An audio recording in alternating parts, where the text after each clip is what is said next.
Hey everyone, good morning. We are having all these tech issues. Do you see over this, Jeff? We are not streaming on Twitter right now. Our What? Facebook group isn't working. It's showing to me that we're streaming on Twitter. Oh, we're streaming on the Twitter.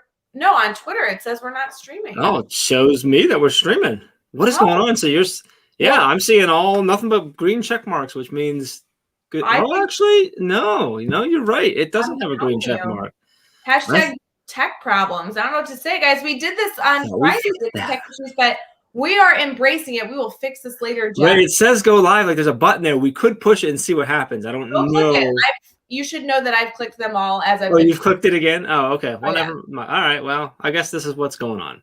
Buddy, click away. I encourage you. Click. You want me to try? Okay, let me see if I can click away. It's not going to work, friends. Hi, everyone. Welcome to Daily Drop-In. Whether you are watching on only Facebook, YouTube, or Twitch, we are still thrilled you're here.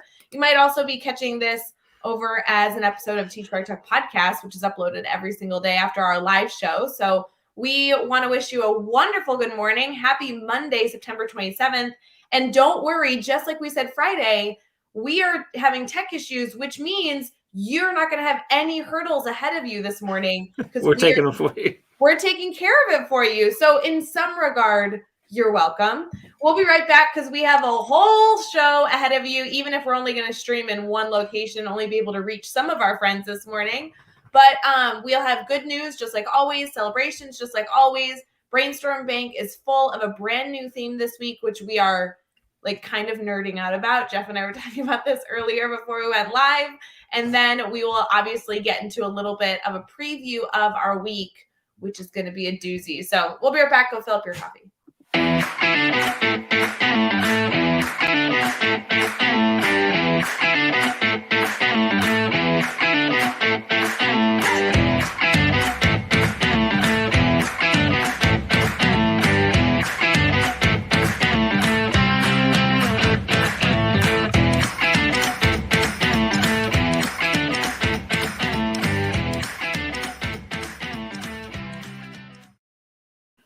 Good morning. Good morning. Welcome to Daily Drop-In. Here is our morning cheers, coffee cup. Morning, Jeff. How are you doing, buddy? I'm good. I was laughing because you said we're only in like one spot, but I'm like, okay, so Twitter's not working, but we're still on Facebook and YouTube and Twitch. So like you can find it still. It just feels awkward. I know. Okay, let's go through the boring stuff for our friends because it's bright and early. So we're going to get started slow here. We typically stream, to get very, very specific, okay, on the Teach Better Team Facebook page, which, by the way, if you guys haven't liked that page, go do that because, we always appreciate being able to reach a wider audience. We also stream within the Teach Better Team private Facebook group. So that's 2 places on Facebook. That's what feels weird right now. We're not streaming in the group. We also are on the Teach Better Team YouTube channel, which, by the way, if you haven't liked and subscribed to that, then go take care of that too. We also typically stream on Twitter, but we stream on Twitter in 2 different places. We do the Teach Better Team Twitter and typically my Twitter account. Mm-hmm. So go follow those 2 accounts, or at least the Teach Better Team. That's the important one. And then last but not least, we stream on Twitch. So we typically stream like 6 places, although it's 4 platforms. Does that make sense? Yeah, it does. But right now we're on 3 platforms and but 3 places because we lost one of the Facebooks. Yeah. And both the Twitter. All I'm saying is I'm not sure I can handle this. I think I'm done. If you're on Twitter and you wouldn't mind grabbing the link from like YouTube or Facebook and sharing it on Twitter, but I feel like our Twitter friends will find us. I hope so. If you are watching on something else, that'd be great. Like share it out on Twitter. Be like, hey, Twitter's whatever. So I think what's happening, Ray, is Twitter is like getting rid of Periscope like for good. I think is coming down the pipe, and I think that things are starting to disconnect because of that. So. To be fair, though, our issue on Friday was only our Facebook group. Well, then maybe it's a StreamYard thing. I don't know. All I know is that this is going to be the focus of my day after Daily Drop-In is figuring out how to reach our audience. I don't know. I don't have any hard evidence, but I'm inclined to blame Brad Hughes. Like this all started Friday. I'm pretty sure it's Brad's fault. So someone dig into that. Let me know. That'd be great. Sorry, Brad. We are thrilled that all of you are here, though, this morning. We're getting a lot of comments. And like we said earlier, our tech issues are actually a celebration for all of you because since we're having all these hurdles, your day's done. You've already checked the box of like an annoying hurdle in your day. We got that taken care of. So good morning. You have only a great day ahead of you, and you're welcome. So it'll be good. Yeah. Jeff, we have a lot of friends here this morning that are obviously very excited to see you. We can say good morning to Adam and Andrea, Sandra. I have a meeting with Sandra later this week. Do you really? I know. She wants to talk shop about like all the things going on in her classroom, but also she took the new course in the academy. And the new idea course. The new idea course. Brand new course. Like, brainstorm ideas, which I'm so stoked about. I have a meeting with Katie Maglin later this week. So what? Yeah. What? Every week, actually. Okay, wait. Also, can we talk about it's Adam's birthday? Adam, happy birthday! Happy birthday, Adam! Thanks for letting us know. It's so fun and so good to see you. And Brianne Fennell's here. Brianne is actually the person who submitted our good news for this morning. So we have a lot to celebrate. There's a lot. Nice. Good morning. This is a good morning. I like it. Before we get into all the fancy stuff, what's up, Jeff? How's life? How's your weekend? Was it good? My weekend was good. We got to do some Cub Scouting on Saturday and sell popcorn and stuff with the kids, which was fun. It was like their first thing they had to do after their first. They just started Cub Scouts, so that was fun. And got to see a bunch of my family yesterday. We went out to my parents' house for my grandmother's birthday, so that was fun. It was good. It was good. My brother Paul got married last Friday. I know that on the beach in North Carolina, which is awesome. So that's super excited. So and with their dog, I really love the dogs. Yeah, very casual, beautiful look ceremony. Like I only saw the pictures you posted, but they were so happy, and it was such a beautiful atmosphere. It's like, oh. And the dog was there, which is what you really care about. Yeah, Henry was there. Yes, I love it. Love it. Was that planned? Like you knew that was going to happen? Or they're actually they were going to do it on Wednesday, and it was raining and ugly. And since it was literally just them and the dog, and then it's a husband and wife that do like a beach theme. They do the conch shell and stuff, and they do pictures of everything together. And you're allowed to reschedule once. I think because they assume most people that are doing that want like a nice sunset or sunrise or whatever. So they rescheduled for Friday. The weather was better, and it was a little chilly, they said, but other than that, it was beautiful, perfect form. So, well, cheers to them. That's so cheers exciting. To them. How about you? How was your weekend? Anything exciting? Tried out a few new restaurants, which is always fun. I moved to a new town a few months ago, and there's only about 500,000 restaurants where I just moved, give or take 5 or 6. So, I tried out 3 new places this weekend, which was fun. I also did, not to brag, some coffee shop work this weekend, and that's my dream. So I was very happy about that. Yes, for sure. So it was a good weekend for sure. I know we're getting a lot of pop-ups on this end. I know we're getting more.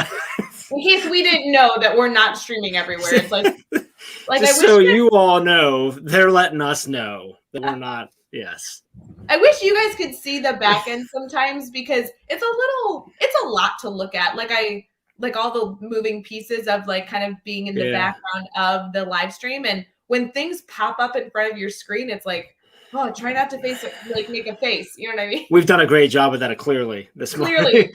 Where not only have we both made faces, then we've addressed it. So, welcome to our world. Monday. It's Monday. 7:08 Eastern AM. I mean, it is time to party. Our week is ahead of us, and it's going to be a good one for sure. Do you have anything exciting going on later today? I know that's right after this. I got to jump in my car and go meet Chad Ostrowski because we're going to go have a meeting with a whole bunch of leaders in a district. So that's fun. Wait, legit? Legit. And then a little bit after that, I get to meet with you and Chad and Dave too. So that's exciting. I was like, does our meeting get canceled if you're going to go hang out? No, well, we should be back. We should be done and back in time. Should be fine. Should be.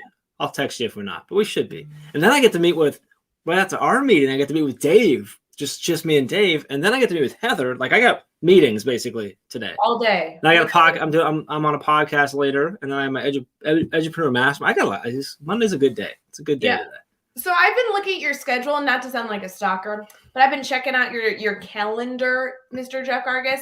And you are like swamped Mondays, swamped Tuesdays, and then it gets quieter Wednesday, Thursday, Fridays. It does. Wednesday has become like my day where I'm like, oh, I'm gonna get some stuff done Wednesday. Yeah. Like I don't know how that, which is funny because if like we use Calendly to allow people to like grab time for us really easy. And like I block off my Mondays. Like I'm not supposed to, but then I fill them with team stuff. I think is what happens. I don't know, but yes, that's Wednesday chills out a little bit. If any of you are trying to meet with Jeff, really try and do it on a Monday and Tuesday just to mess with him because he's super swamped those 2 days. So if you squeeze in a meeting, it's funny. Tuesday. Yeah, Tuesdays are pretty. Homework assignment for all of you here. Try and go grab any open time slot on Jeff Gargas's calendar. Calendly.com/Jeff Gargas. Come on, let's hang out. I'm all right with that. Yeah. I won't fight that. Well, and it was funny because my calendar is ending up the same way. And when Sandra was going to say, you're talking about my calendar. Well, she booked a meeting for Thursday, and I'm like, Thursdays are great. It's usually quiet on Thursdays. I can't wait to talk shop with her. So it's probably not quiet though. Well, you have so many like weekly meetings with members of our team that I feel like your schedule's just always busy. But it's kind of like a teacher, right? Like you're going go, go, go, go, go, go, go. And then you just hit a chunk where now you get to have your own time. And sometimes your own time is 35 seconds. And sometimes your own time is hours. It's from like 1 to 3 on a Saturday. Is that what your own time is? But I love that stuff. Try those restaurants. I love being able to be like, okay, these next 45 seconds or these next 45 minutes are mine to spend, go curl up with the dogs or check an email. It's life. I love it. Sandra, can I come too? Can I come? Let me know in the comments. You are not invited. Look at this comment. Looking forward to it. It was not looking forward to it, ... Wish Jeff Gargas was there. Like that's not. There's still time. She can still type another comment. Nope, not happening. Hold my breath. I will say, Jeff, I don't know what the daily drop-in will like kind of turn into as it continues to evolve. But I am meeting with someone for lunch today that I think would be an outstanding guest on the Daily Drop-In. She's not in education, but she is a professional artist. Ooh. And all of her work is like rooted in so many different pieces that I feel like we utilize in education of like different mediums and modalities and like the themes in which she picks her artwork. She would be somebody maybe someday on a whim we might have to interview because she is so artistic and the way she expresses herself is so beautiful. I just would love to have her on the show. I think she'd do like a live sketch or like live drawing Wouldn't that or whatever. Be cool? Even if we brought her on for like a segment, like maybe she wouldn't be I don't know, just something awesome. That led me into this, so I'm just gonna say it. I'm just gonna put it out there live. Like I think it'd be really cool to have a third person in here, and it's Brianne Fennell doing sketch notes, like just her sketch notes to the Daily Drop-In. I don't know if you saw her exclusive training last week with ambassadors, but it was really cool because they all did it. So like, anyway, fun stuff. That's exciting. We have really cool people in our world. You know that? We do. And we were able to talk about that a little bit last week. I don't know when last week we talked about Brianne's sketchnoting PD. It was sometime during Daily Drop-In, because we were discussing how good, because just to clarify, friends, that was an exclusive PD to our ambassadors. So only our ambassadors were invited to that like special training. And she did a great job, not only sharing an idea, sharing a concept, but I really felt like she approached it like we all should, like as a teacher, where she was truly teaching the experience, how to get started. It was so applicable. She did a phenomenal job. So yeah, it was cool. She should just be a staple on Daily Drop-In. She should be a teacher. She'd be a really great teacher. I really think she's got all the qualities. Bree should really consider being a teacher. Bree's been a teacher forever. Bree was born a teacher. She was born a teacher. All right. Speaking of Bree, we're going to get into our good news story because Bree actually shared this with me, and I love that she was able to share this. So if any of you ever come across good news stories, we'd love to have you. She Facebook like DM'd me. So whatever works for all of you, but we do a good news story every single day to try and share some positivity, some fun facts. Maybe it's a conversation starter in your day, something that you can utilize with your students. I love that she was able to share something interesting, a really cool article with us. So excited to get into that, and also the celebrations coming our way. So we'll be right back.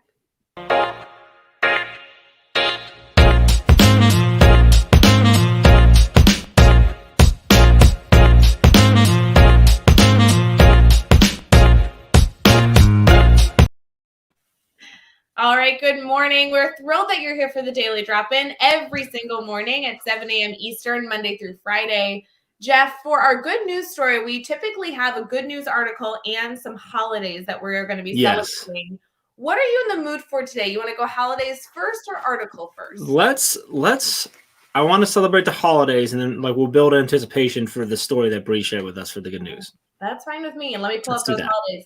So as you guys know, we have so many different places that we've been collecting holidays. Rachel, shout out to Rachel on the Teach Better team, puts together a whole list to note some big holidays, religious holidays going on. The Jewish faith is still celebrating Sukkot, which is a important holiday, kind of minor on the list. It has to do with the harvest. And actually, there's a Muslim holiday that just started that I was practicing the pronunciation of because I don't have any familiarity with this. But it's Arba'im, and it is a holiday that has to do with the pilgrimage that they go through. So both holidays, from what I understand, are relatively small holidays, but still important.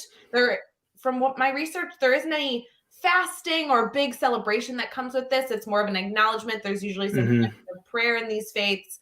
But just cool to know that people in your world, people possibly in your classroom are celebrating something special at home, which we always appreciate being able to celebrate. There's also some goofy holidays going on today. It's World Tourism Day, which is always good. I feel like we all could use a great vacation. Unfortunately, I don't think that that's in my schedule today, but no. Still very much love it.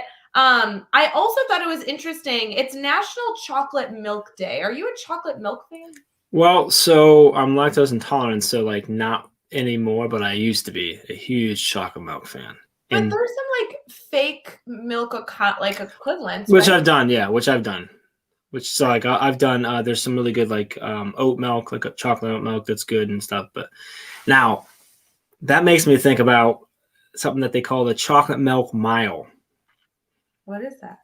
Which is where you go on a track, and you run your quarter mile, so a full lap, and then you down a cup of chocolate milk. Ew. And you run a second lap. You down a cup of chocolate milk. You run a third lap. You down a cup of chocolate milk. Then you run that fourth lap, and this is how Coach Bennett from Nike Run Plus Club explains it in your ear. He's like, then you run that fourth lap, and you try to do it without losing the race, your chocolate milk, or your dignity. And that's the thing. But apparently that's a thing that people do. I've never done it, but I have this idea that someday I'm going to challenge probably Chad and Dave to that just to see how bad it goes. But in what world did you think bringing up vomiting on your jacket is a good idea at 7 in the morning? What is going on? Good news, I guess. I don't know. No. You can ask. That was a terrible. If there are any phys ed teachers out there today, it could be a great experiment in your classroom or science, possibly. I don't know how. Maybe that ties into that more in biology. I don't know. We have to move on. So, this is the most disgusting conversation we've had this early in the morning. You're welcome. You're welcome. Adam threw in the comments that he has a daily chocolate milk during cafeteria duty. If I had cafeteria duty, I would 1,000% be drinking chocolate milk. So my theory, and this is not rooted in any science at all, but my theory from a medical professional of why I'm lactose intolerant, because I wasn't before, but I had a period of my life where I managed a Caribou coffee. And I'd go in bright and early every morning, and I would get the 44-ounce frozen cups, and I would make myself a massive milk chocolate milk. And I do 2 to 3 of those a day. And so I have this theory that I think across those couple years, I made myself because my body's hey, dude, I think we're done. So I think that's what happened. So it's chocolate milk. Oh my gosh. I just want you guys to know that, you know how you can like a video or laugh at a video? I guess on Facebook is where you have all those choices. Mm-hmm. If you guys put the vomit face, we'd understand. If you want to comment on that. I'm giving you permission that right now, typically you guys are hearts and and love. And right now, if you guys were negative, this is terrible, puke face, to be honest, we get it. Just so you know. Listen. We understand. It was your decision to put me on the show. I should not have mentioned. You know what? I want to formally apologize to our friends. I shouldn't have mentioned it was National Chocolate Milk Day. I don't know what I was thinking. I apologize. Okay, this was actually what I wanted to get Let's to. go there, yeah. Jeff, we were going to move into, but you took it a different direction than expected. I read this and got really excited and then realized it was different, still exciting, but different than I thought. So today is also National Crush Day. What did you think of when I said National Crush Day? Crush the turtle from Finding Nemo. Oh, okay. Does anybody else think of anything different? Well, I thought it was like, love, like somebody that you have a crush on. Is it the crush like the soda drink? I also thought it was the soda. That was my second thought. No, it's do your part in protecting Mother Earth by crush, pun intended, the issue of global wastage. So it's like going through like crushing your cans, like okay, like acknowledging, pollution. So kind of like a crush, but on the world, on Mother Nature more than anything. Yeah. Yes, but I was with like. There's some comments like orange crush, middle school crushes. Like, yeah, that's what I thought too. Yeah. Like if you're out there in the Teach Better world and you have a crush on somebody, today is not the day to celebrate that. No. But if you have a can laying around of orange crush, make sure you crush it. Make sure you crush it. Yeah, with your foot or your hand. I don't know. Interesting. Yeah, that'd be good. I gotta ask you as a middle school teacher, like what's the more I don't want to say better, but like more excited in conversation with middle schoolers? Crush like as in, oh, I like him or her, or crush as in like let's crush some stuff.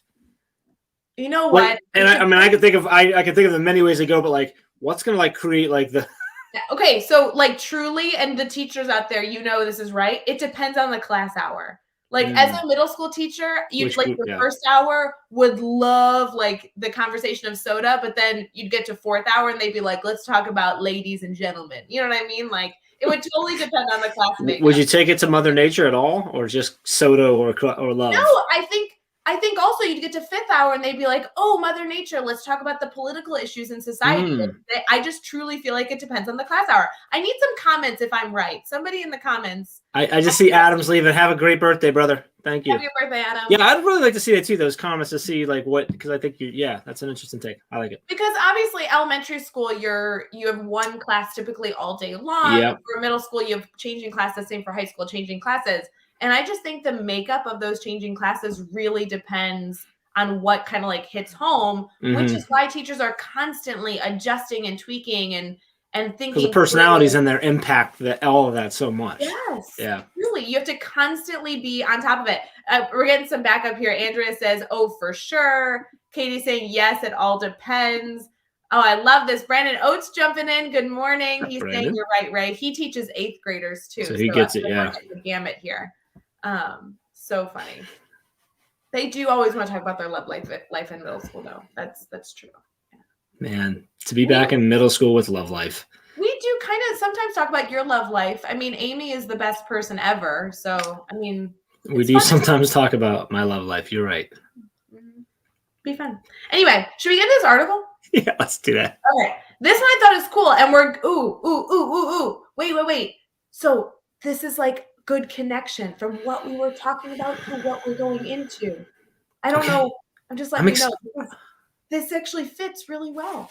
I'm excited. Wow, are we whispering? I feel like you're whispering. I feel like if I was smart, they can still hear you. It's not just you. If I was smart, I wouldn't have noted this cool transition. I would have just done it. But I wasn't smooth enough to do it. So now I'm letting you know. If you do it smooth, no one will know we talked about it. Like, get ready and go. Here we go. Hey, speaking of middle schoolers, meet the 14-year-old girl whose solar paneled invention is a finalist for Prince William's Earthshot Prize. Middle schooler coming up with some good information here. Venetia is an incredible 14-year-old who is looking at how her work can impact the environment. She knows that the future looks very different for her generation if the world doesn't act to slow global warming. Go figure, we were just talking about that. And in an effort to combat climate change, she has continued to being an advocate and an optimist for people her age that are going to really choose to change how our progress is going in this area. There's going through all these different things that she does, but essentially her invention is now getting global recognition because she is a finalist for the first Earthshot Prize, awarding her $1.3 million if she wins. This is in connection to Prince William, the Duke of Cambridge. The initiative plans to give $68 million in awards over the next decade to people working to solve environmental problems, with an aim of providing at least 50 solutions to the world's greatest problem by 2030. Very, very cool. Two takeaways. One, she clearly is crushing on Mother Nature. Yes, she is. Two, when I hear a story like that, I can't help but go, what am I doing with my life? Right? Like, she's 14. Like, seriously. Wow, that's like, where's she? Did it say where she's from? Did I miss that? I know she's in the U.S. It does. She's in the U.S. Okay. But it should stay here. It should say, I'm sure, somewhere. Well, I just didn't know if she was in the United States or somewhere over in Europe or where she was. But that's awesome. That's really cool. Yeah, wonderful things. Go check out that out. That was a Times Magazine, brought to you by Apple News, shared by the one and only Brianne Fennell and the Teach Better family. So shout out to Bree sharing that good news to us. I thought that would be a really good article also. Obviously, it's a good conversation starter in general, but that would be a really good one to start with students because she's 14, because this is an award that really any student could choose to begin to be a part of in some way, shape, or form. I love that as the connection to Prince William. I think there's so many different pieces there. So yeah, that's cool. Yeah, very nice. Good news. So much good news. Speaking of good news, Jeff, we have a lot that we wanted to talk about today related to education, because the theme this week is not only a fabulous theme about the art of questioning, which a lot of us are getting into, the power in being good at asking questions, not only teacher to student, but student to student, teacher to stakeholder back. There's so many different ways we could take this. Our guests are going to be phenomenal this week, which we'll get into a little later. But we also have a lot of questions in our Facebook group we also want to get into. So want to transition here? Brainstorm? Yeah, let's do it. Okay. I mean, I feel like we've broken all the other rules, so we might as well talk about. Do you want to just not do a transition? Do you want to break it like? Wait, or do like a different transition, and then we'll come into do like a random transition, and we'll say that StreamYard broke again. No. But then let's just do it then. Let's just do it.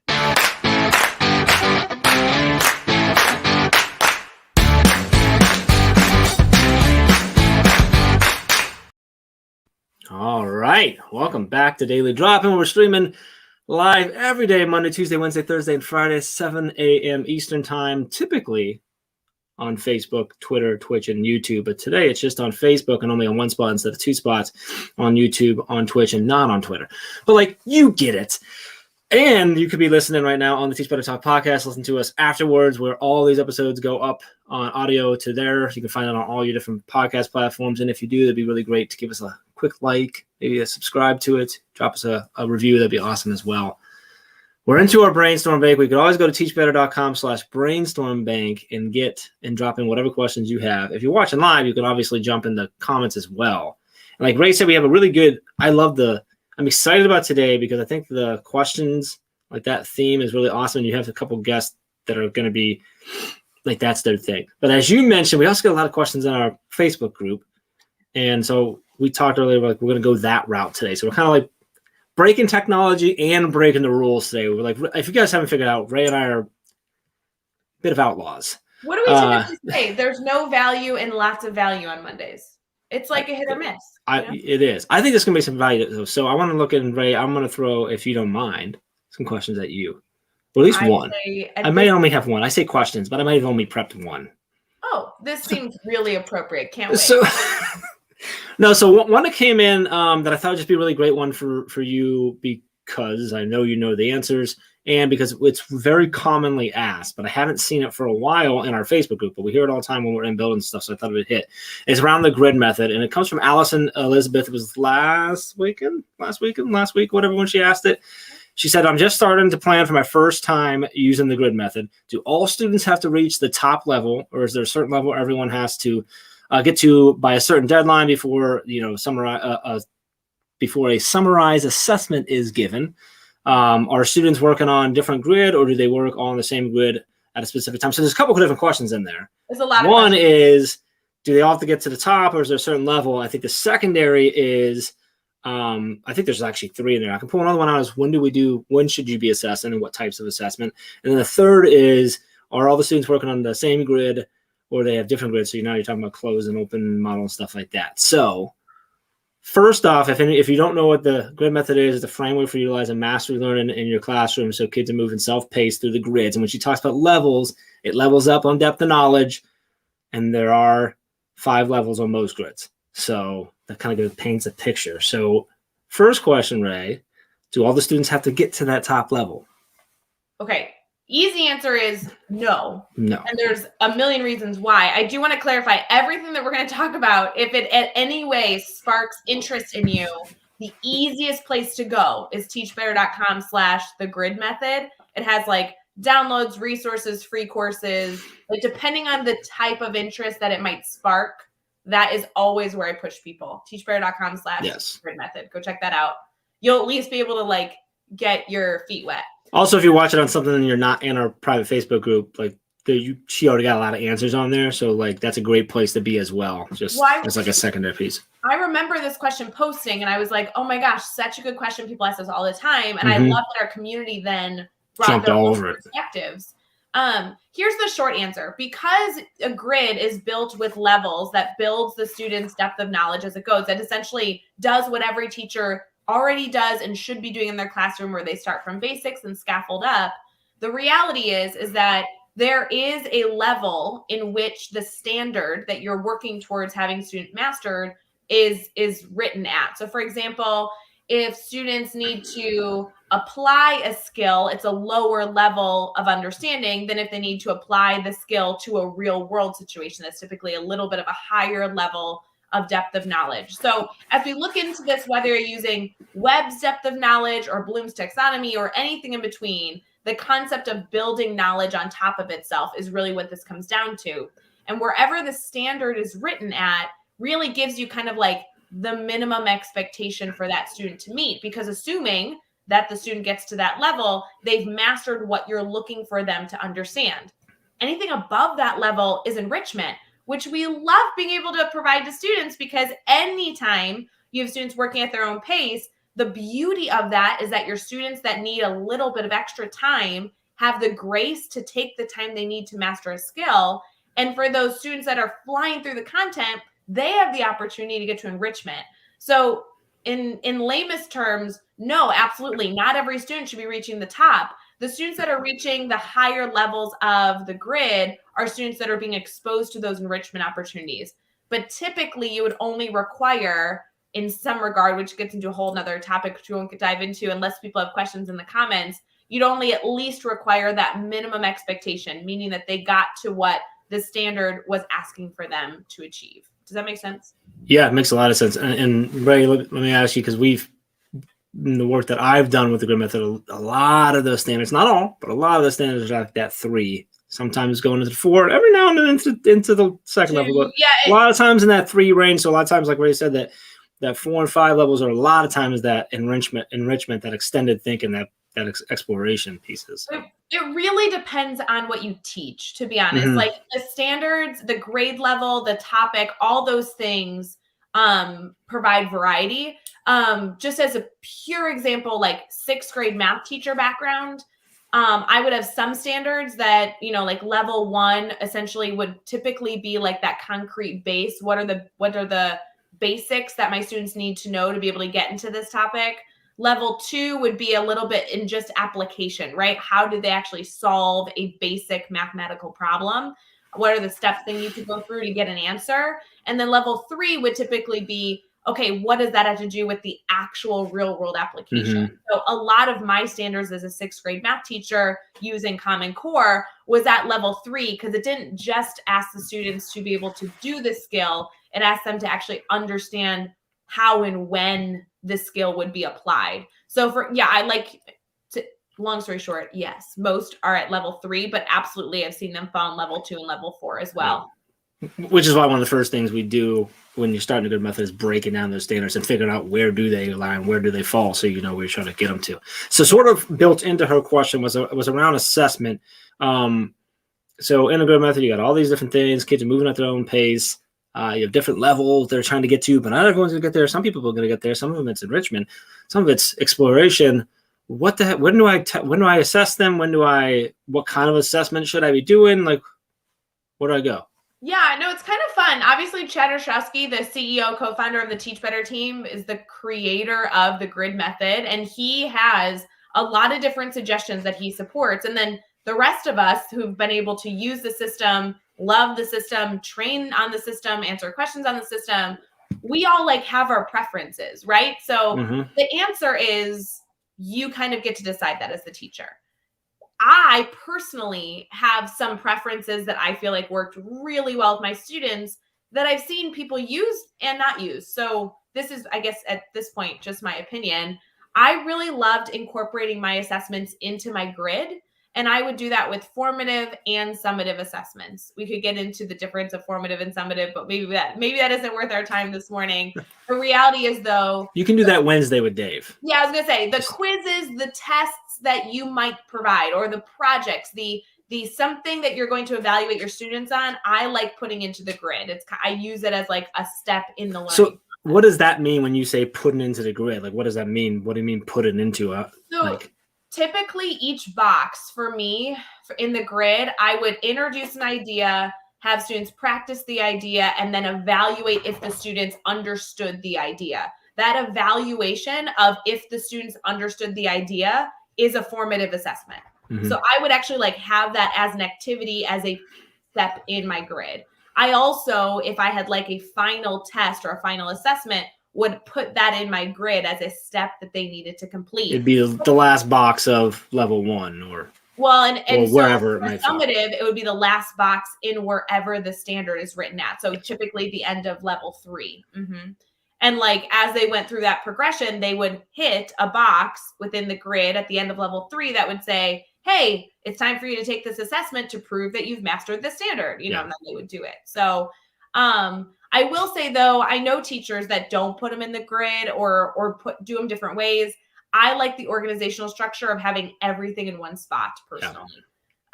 So I think that answers it. So kind of the last part of her question was around this. She asked if our students work on different grids or do they all work on the same grid for a specific time? And the answer is yes. Yes.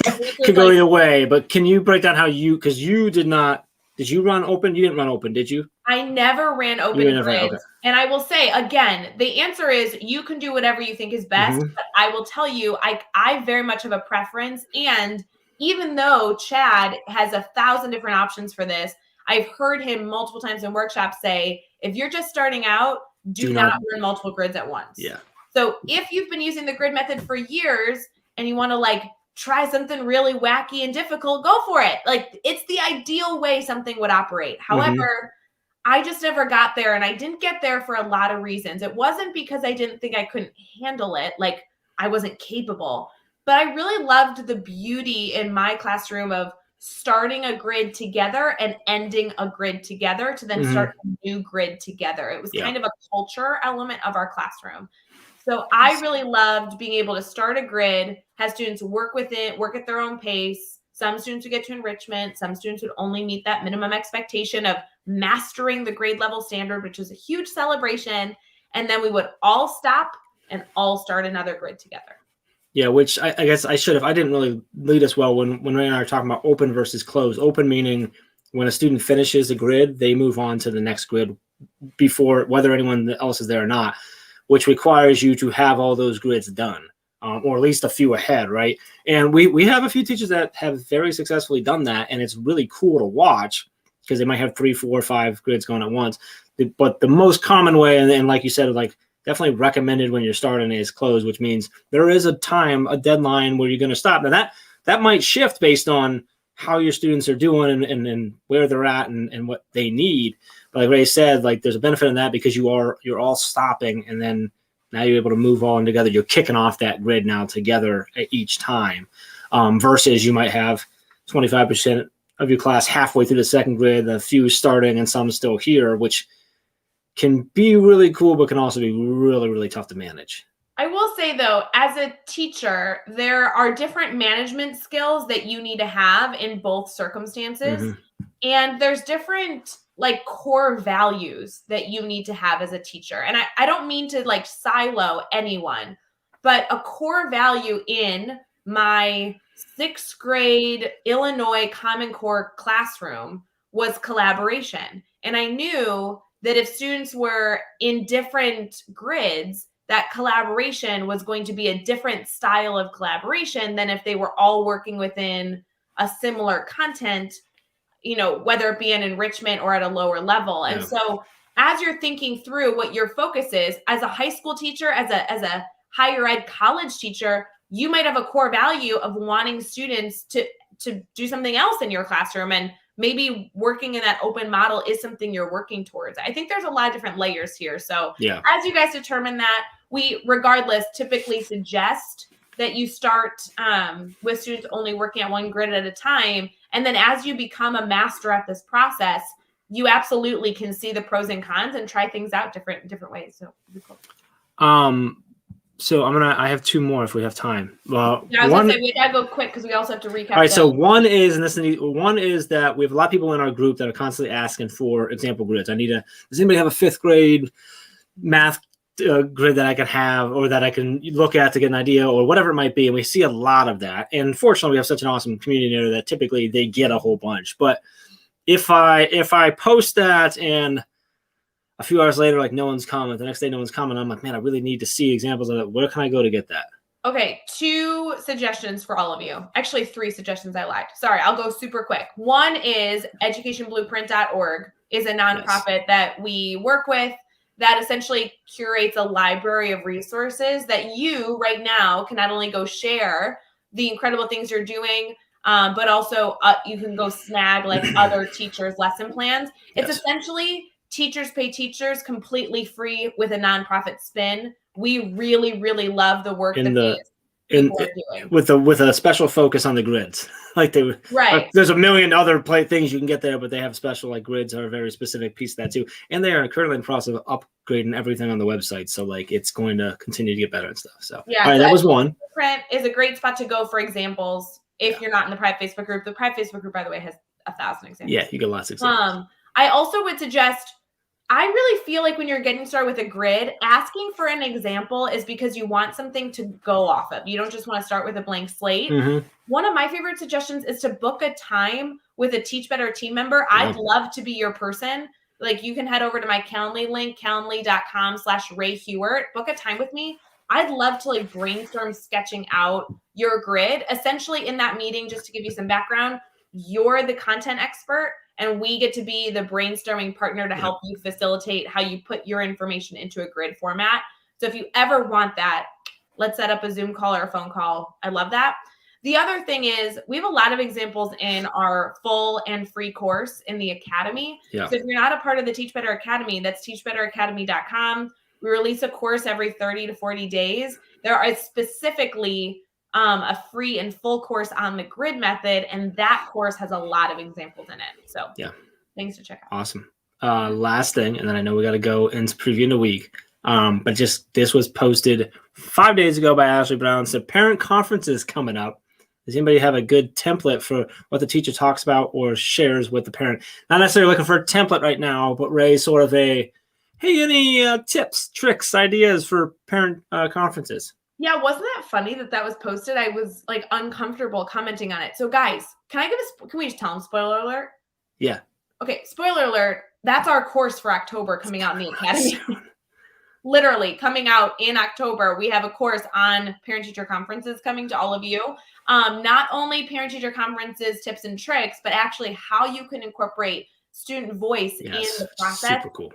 Katie Miglin and I put this together. We're so excited. So we're in the process of getting the last pieces done before it publishes. But if you're a Teach Better Academy member, you're going to get that already for free in your, what is that? Their feed, their little, you know what I'm talking about? They're My Courses dashboard. Thank you. Their dashboard. So if you're not an Academy member, and you want this course, go become an Academy member for at least a month, and then you can cancel it and I won't tell anybody. But anyway, that will be coming out in a few weeks, and I was so excited to see that. So, all right, so that's a few weeks from now. But what about right now? Can you give us 2 to 3 just tips, top level? I know we have less than a minute, so short and sweet. Things to keep in mind. Communication is essential for parent-teacher conferences, and having a goal of what at the end of the conference you're looking to have done. Like your goal can be the feeling within the room. Your goal can be a relationship. Your goal can be a collaborative effort. Your like whatever your goal is, every single meeting you walk into for parent teacher conferences should have a goal that at the end of the meeting you can measure your success. Ooh, I like that. That was good. Nice job. Less than a minute too. Well, Impressive. we did just record like hours and hours and hours. I figured you probably had something still in your head, right? In your mind. All right. That was good. Awesome. All right. Should we recap the preview the week? Yeah, let's preview the week. Okay.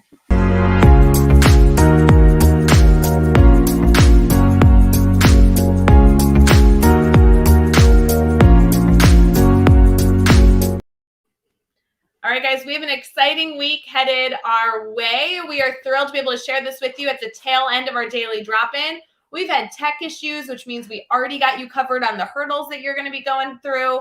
My computer is about to die because, why not? It's 7:45 in the morning Eastern. So we're just here to bring you a little bit of laughter, a little bit of positivity, some fun tips and tricks, and then wish you a wonderful day because we've already done the shenanigans for you. So we're thrilled to be here. Upcoming this week, we want to make sure you tune in. Tuesday morning at 7 a.m. Eastern on the Daily Drop-In. Tom Schimmer is joining us. He is an incredible podcaster in our podcast network, but he also is like an expert in questioning. I cannot believe this worked out. This dude is like seriously sought after. He is all over the country all the time, speaking to teachers and admins all over the place. Like what he does. Yes.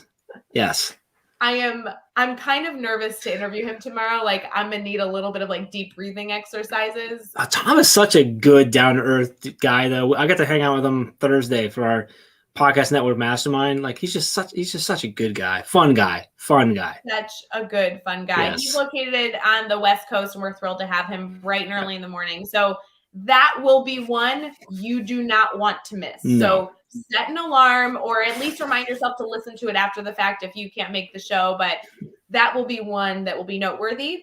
Wednesday, we have the one and only Dr. Dave Schmittou joining us.